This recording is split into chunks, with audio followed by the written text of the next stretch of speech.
Capítulo 12 – A jornada. Na manhã seguinte, Giovanni despertou com Josh tocando em seu ombro. O dia vai raiar logo. Precisamos partir. Havia frutas, pão, leite e chá preparados sobre a mesa. Josh o convidou a se servir.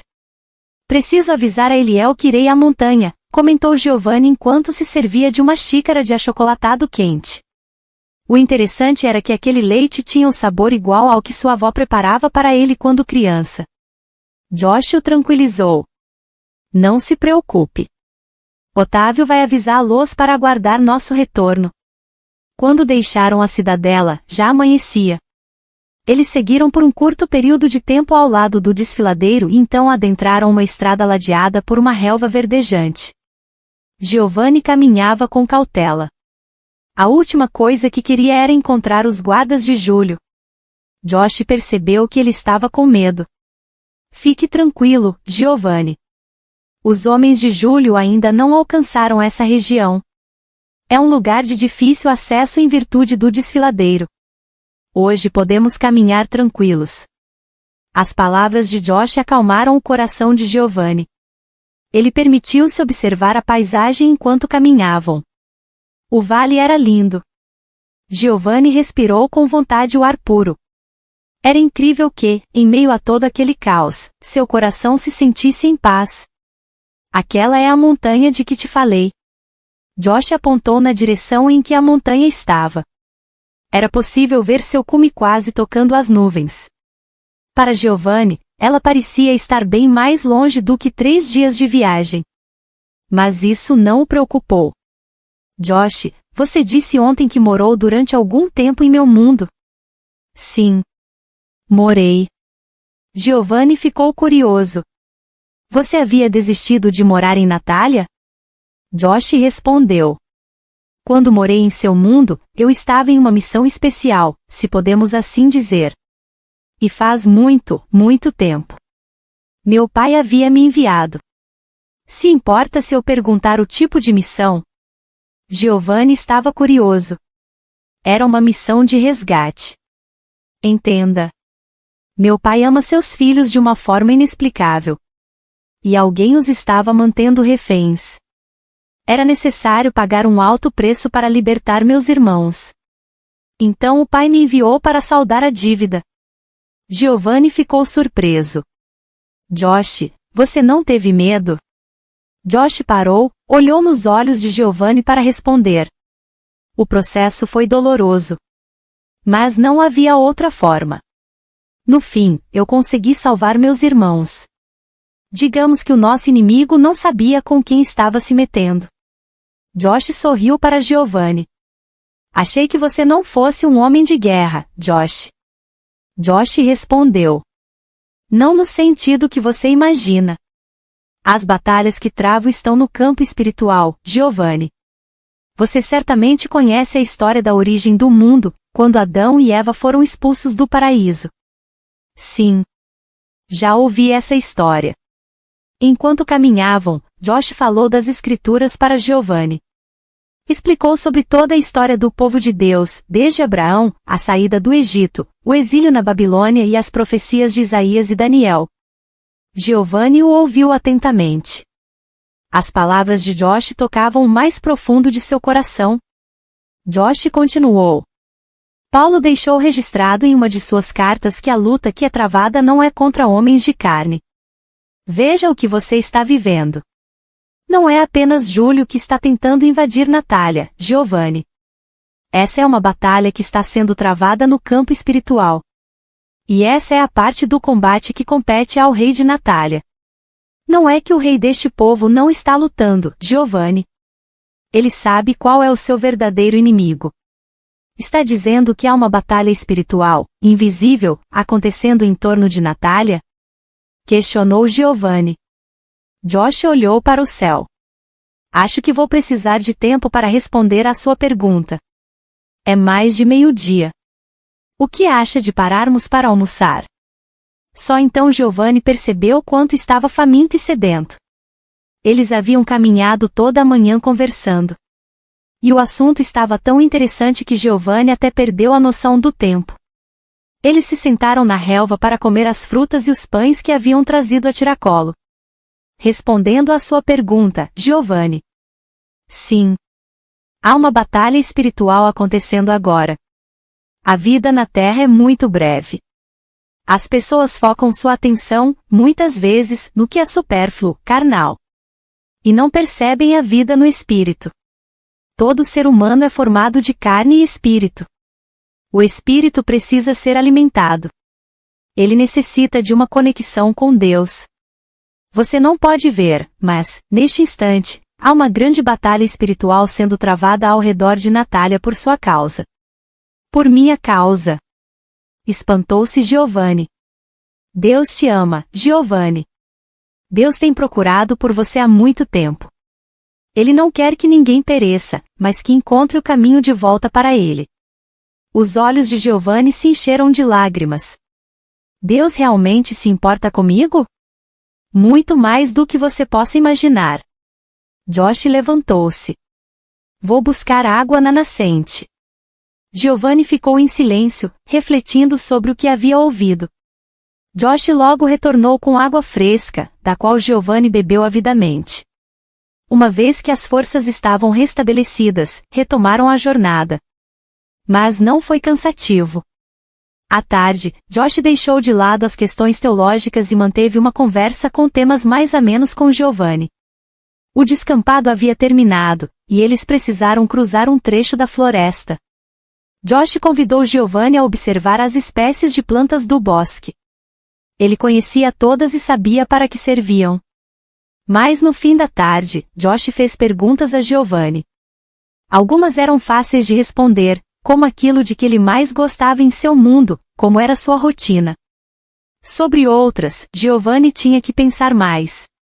Eram temas importantes sobre a vida, mas que ele jamais parara para pensar. Por exemplo, quando Josh perguntou o que Giovanni achava que faltava em sua vida para ser verdadeiramente feliz. Giovanni poderia citar uma centena de itens materiais, mas sabia que não era verdade. Para essa pergunta, acho que não tenho resposta, admitiu Giovanni. Ao cair da tarde, eles encontraram uma gruta, próxima a um rio. Josh achou que poderiam passar a noite ali. Giovanni se ofereceu para procurar gravetos para fazer uma fogueira. Ele não sabia como, mas, quando voltou com os gravetos para a fogueira, Josh já havia apanhado alguns peixes, o suficiente para alimentá-los. E ainda havia sobrado frutas e pães na sacola. Josh assou os peixes na brasa, e ficaram deliciosos. Quanto tempo falta para alcançarmos a montanha? Perguntou Giovanni, preocupado. Estamos a exatamente 2 dias de caminhada, respondeu Josh, sem se preocupar. Encontrou a resposta para a pergunta que te fiz? Não. Ontem, quando nos conhecemos na sede do conselho, você citou algumas coisas. Disse que a felicidade estava em ter uma boa casa, um bom carro, um bom emprego. Ainda pensa assim? Instigou Josh. Confesso que pensei bastante em sua pergunta. De certa forma, cheguei à conclusão de que a resposta que dei ontem não era verdadeira. É certo que ter uma boa casa, um bom carro e uma situação econômica estável ajudaria a manter o equilíbrio de minha vida, mas parece que ainda estaria faltando algo. Digo isso porque vi meus pais terem todas essas coisas, e eles nem sempre foram felizes. Mas também não sei definir exatamente o que me falta, só sei que minha vida parou, tentando encontrar uma palavra para definir o que queria dizer. Vazia? Perguntou Josh. Sim, reconheceu Giovanni com um suspiro. Eu vivo, mas não há realmente uma razão, um propósito. Giovanni, você tem talentos únicos que podem contribuir para o mundo ao seu redor. Sua vida tem um significado. Você tem talentos que sequer imagina que existem dentro de você. Você só precisa se ver como Deus te vê. Uma pessoa única. Cheia de potencial. Josh pegou uma pequena semente da maçã que comera. Observe esta semente de maçã. Quando plantada, pode produzir inúmeros frutos e outras sementes que, por sua vez, se tornarão macieiras. É assim que Deus te vê. Um ser humano com um potencial ilimitado. Deus te criou para frutificar. para ser uma planta que produz muitos frutos. Giovanni deu um suspiro e falou: é uma boa comparação. Mas acho que estou em desvantagem. Para a planta, é fácil ser o que precisa ser. Você está enganado, Giovanni. A semente terá que lutar contra as adversidades, contra as pragas. Precisará que alguém tire as ervas daninhas enquanto cresce. Bem, se posso ser comparado com uma planta, talvez eu seja uma semente lançada ao solo que o agricultor não ficou por perto para cultivar e cuidar. Josh sorriu e disse: Giovanni, estás dizendo que precisas de alguém para te ajudar a ser aquilo que pode ser? Se a planta precisa do agricultor, eu não precisaria de alguém para me cultivar também? Josh colocou a mão em seu ombro. Agora você está certo, Giovanni. É Deus quem te cultiva. Cada adversidade que surgiu em seu caminho era a forma de ele tirar as ervas daninhas, fazê-lo se tornar quem você foi criado para ser. No entanto, é fácil colocar a culpa em Deus quando aquilo que queremos não sai de acordo com nossa vontade. Mas, na verdade, mesmo tendo Deus como agricultor, cada um é responsável pelo que acontece em sua vida. Cada um é responsável por suas escolhas e decisões. Josh, agora não estou entendendo. Ora tenho um agricultor que me cultiva, ora sou erva livre, criada no campo. Josh riu, bem-humorado. Ter um agricultor que o cultive não tira a obrigação de aprofundar as raízes no solo, buscando nutrientes e se esforçando para crescer, explicou Josh. Ficou mais claro agora. Deus está me ajudando à medida que também me ajudo. Ambos ficaram em silêncio por alguns instantes, contemplando o céu repleto de estrelas. Josh, o que eu preciso para ser feliz? Continue pensando, Giovanni. Creio que logo encontrarás a resposta. E Josh deitou-se ali mesmo e logo adormeceu. Giovanni saiu da gruta e ficou contemplando as estrelas. A imensidão do universo. Naquele silêncio, parecia que uma voz falava ao seu coração. Ele deitou também e dormiu logo. Giovanni acordou com os primeiros raios de sol entrando na gruta. O pico da montanha estava coberto pela neblina.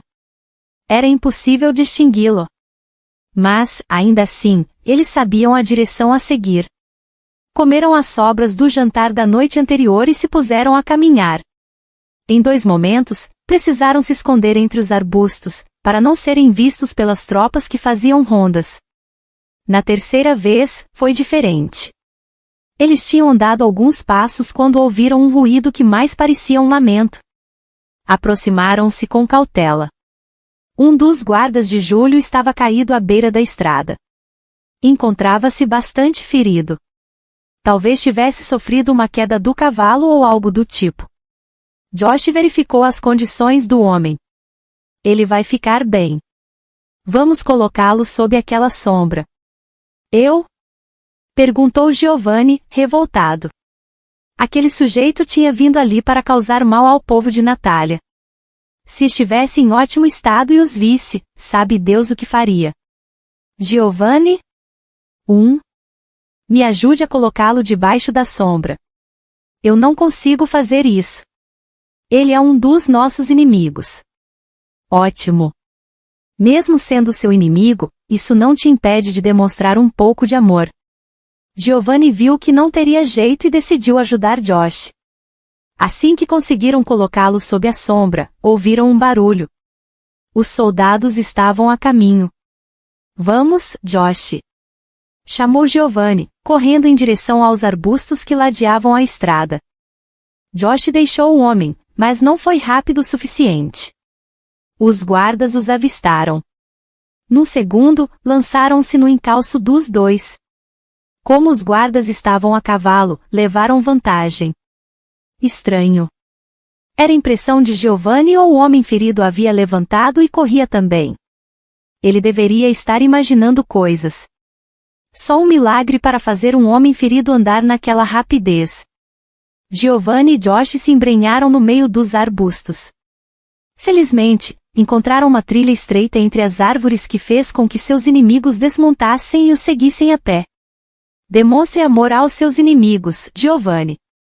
Giovanni imitou a voz de Josh enquanto corria. Por que não demonstramos um pouco de amor agora? É uma ótima ideia, falou Josh, parando. Não. Giovanni o segurou pelo braço e o arrastou para que corresse mais rápido. Os natalianos, com certeza, são loucos. Finalmente, após alguns minutos de corrida, os dois conseguiram despistar os guardas. Ambos se sentaram à sombra de uma árvore para descansar. Josh começou a rir. Do que está rindo? Da sua cara quando sugeri que parássemos. Giovanni não resistiu e também riu. Josh era sempre bem-humorado. Quando sentiram que poderiam prosseguir, caminharam atentos para reencontrar a trilha que os levaria até a montanha. Josh tinha um ótimo senso de localização. Em pouco tempo, encontraram a trilha. Mas as emoções daquele dia pareciam estar longe de acabar. Pela trilha que seguiram, em um dado momento, foi possível ver a estrada principal. Avistaram 3 carroças que transportavam mulheres e crianças. Elas estavam em péssimas condições. Para onde as estão levando? Perguntou Giovanni. É melhor você não saber. Respondeu Josh. Júlio está colocando seus planos em ação. Naquela noite, quando pararam para descansar sob a sombra de uma árvore frondosa, Giovanni e Josh assaram algumas espigas de milho que encontraram no caminho. Comeram também um resto de pão que ainda traziam nas sacolas. Não vai me perguntar hoje o que me falta para ser feliz? Perguntou Giovanni. Josh sorriu. Já sabe a resposta? Giovanni, o que te falta para ser feliz? Acho que sou incapaz de achar essa resposta sozinho, admitiu Giovanni. Vou sugerir uma resposta então, disse Josh. Vou mostrar 3 exemplos. Imagine uma mulher cujo marido a abandonou com filhos pequenos para criar, e agora ela precisa educar as crianças e alimentá-las sozinha. Tudo que essa mulher fizer durante o dia terá um único propósito. Depois pense em um empresário que investe tempo, dinheiro e trabalho em um negócio que espera que seja muito lucrativo. Esse homem também tem um propósito. E, por último, pense em um missionário que dedica sua vida a serviço de uma população carente em uma terra distante. Giovanni perguntou. Vai me dizer que o missionário é o mais feliz dos 3? Não necessariamente. Veja, essas 3 pessoas vivem em função de seu propósito. Tudo o que fizerem seguirá um objetivo. Sem um propósito, a vida perde o sentido. Ela se torna rotineira e enfadonha. É apenas um ciclo repetitivo, no qual tarefas como comprar uma casa, um carro, casar e constituir uma família parecem fazer apenas parte de um checklist que, no fim, não trará felicidade. Mas não basta apenas ter um propósito para ser feliz. É necessário que você tenha certeza de que o propósito que escolheu é o que realmente fará sua vida ter sentido. Que esse propósito está de acordo com os dons e as habilidades que pulsam em seu interior. Giovanni, você foi criado com um propósito. Quando o Criador te deu a vida, Ele imaginou coisas grandiosas para você. Observe que tudo na natureza serve a uma finalidade. Uma semente, quando plantada, se torna aquilo que deve ser. Você foi criado para ter vida e vida em abundância. Não precisa se angustiar por coisa alguma. Deus sempre esteve mais perto de você do que possas imaginar. Ele conhece cada pequeno detalhe de sua vida. Tens mais motivos para agradecer do que para se lamentar. Contemple por um momento a sua história e perceba que Deus sempre caminhou ao seu lado. E, mesmo nos períodos em que pensavas que eras um completo fracasso, Deus, de alguma forma, fez com que se tornassem instantes de crescimento para você. Os olhos de Giovanni estavam cheios de lágrimas. As palavras de Josh caíam no mais profundo do seu coração. Seu coração ardia. O ano havia sido difícil. De certa forma, ele compreendia agora que Deus estivera ao seu lado. Nunca o abandonara. Está me dizendo que preciso apenas de um bom propósito para ser feliz? Não.